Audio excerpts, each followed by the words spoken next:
আসসালামু আলাইকুম, শুভ সকাল সবাইকে।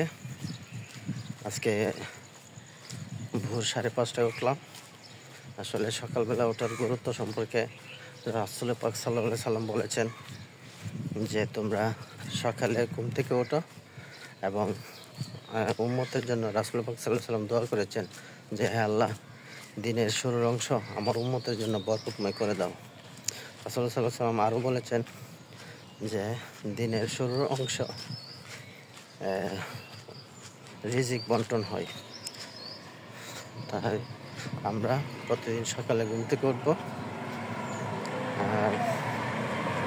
তারপরে আমরা যদি সময় থাকে আমরা ব্যায়াম করব। প্রতিদিন আমরা ঘুম থেকে উঠে ব্যায়াম করি। ব্যায়ামের উপকারিতা অনেক।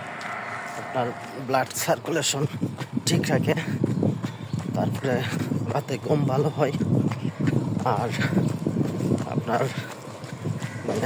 ডায়াবেটিস নিয়ন্ত্রণ থাকে, রক্তের শর্করা নিয়ন্ত্রণে রাখে, আরও অনেক উপকার আছে।